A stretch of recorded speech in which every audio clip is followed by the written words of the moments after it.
자랑스러운 우리 회원중학교 어린이 여러분, 안녕하십니까? 여름의 길목으로 들어서는 6월을 맞이하였습니다. 이렇게 날씨가 더워지는 날에는 푸른 바다와 시원한 계곡을 연상하면서 여름날의 더위를 잘 견뎌내셨으면 좋겠습니다.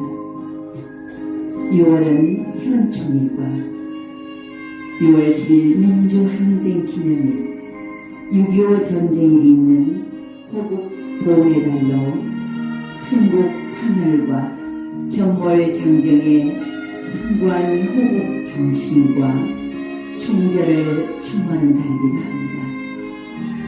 현충일은 나라를 지키기 위해 목숨을 바친 순국 선열과 호국 명령을 추모하고 그 뜻을 가슴에 새기는 날입니다.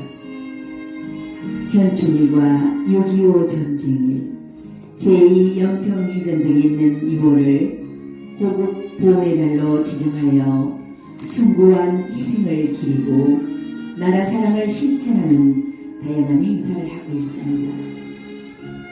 나라가 위기에 처했을 때 조국을 위하여 목숨을 바치신 순국 선열과 호국 영령들의 넋을 기리고 추모와 감사하는 마음, 그리고 나라 사랑하는 마음을 가져야 하는 달입니다.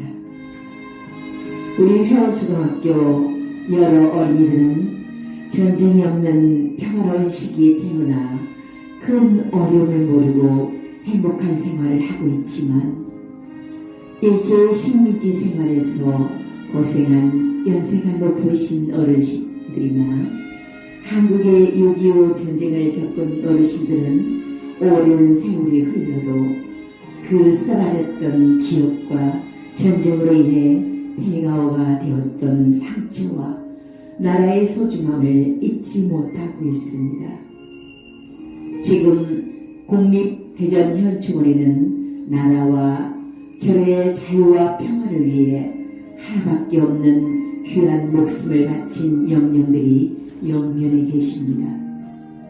6월 호국 보훈의 달에는 이렇게 나라를 지키다 장렬하게 돌아가신 훌륭한 분들의 넋을 위로하고 우리들이 이분들의 뜻을 받들어 우리나라를 지켜나가기 위해 무엇을 해야 할 것인가를 생각해보는 달이기도 합니다.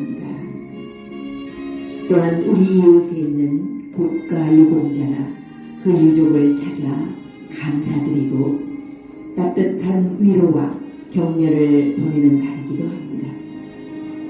사랑하는 우리 회원초등학교 어린이 여러분에게 6월 호국 보훈의 달을 맞이하여 어머님의 향기라는 주제의 이야기를 들려주고자 합니다. 30년 전 경북 의성군에 있는 고은사라는 절에서 80대 할머니 한 분을 만난 적이 있습니다. 기도를 마친 할머니가 옛날 이야기를 하셨습니다. 할머니가 젊었을 때 아들이 일본군 징용으로 일본의 탄광으로 끌려가게 되었다고 합니다. 아들이 걱정된 할머니는 스님께 아들이 무사하기를 바란다며 부적 하나를 써달라고 부탁을 했다고 합니다. 스님은 장난으로 부적은 필요 없고 매일 새벽에 동쪽을 향해 아들의 이름을 3번 부르면 된다고 했다고 합니다.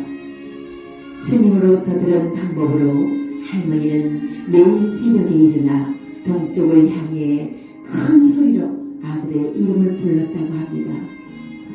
그 후 우리나라가 해방을 맞이하고 일본으로 끌려간 아들은 무사히 집으로 돌아오게 되었다고 합니다. 돌아온 아들은 어머니를 보고 자신이 겪은 이 이야기를 들려주었답니다.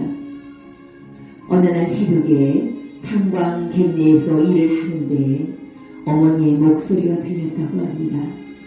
환청인가 하여 무시했는데 계속해서 들리는 것이 이상하여 혹시나 하여 밖으로 나왔다고 합니다. 그 순간 탄광의 갱이 무너져 갱 내에 있던 사람들은 모두 다 죽었지만 저만 살아남았습니다. 할머니는 그때까지만 해도 스님 덕분에 자식이 살아 돌아왔다고 생각하고 있었습니다. 하지만 그것은 스님 덕분이 아니라 그 아들을 향한 할머니의 간절한 기도와 통안의 덕분이었습니다. 그 옛날 우리 어머니들은 많이 배우지 못하셨지만 자식에 대한 사랑은 끔찍하셨기에 자식 사랑에 대한 간절한 마음이 통한 것입니다. 지성이면 감천이라는 말이 있습니다. 무슨 일이든 최선을 다해서 열심히 하다 보면 하늘도 감동한다는 이야기입니다. 오늘 어머니의 향기라는 주제 이야기를 통해서 여러분도 부모님의 사랑과 우리나라를 지키기 위해서 목숨을 바쳐 나라를 구한 호국 명령들께 감사하는 마음을 가졌으면 좋겠습니다. 교장 선생님은 우리 회원초등학교 어린이 여러분을 축복하고 사랑합니다. 감사합니다.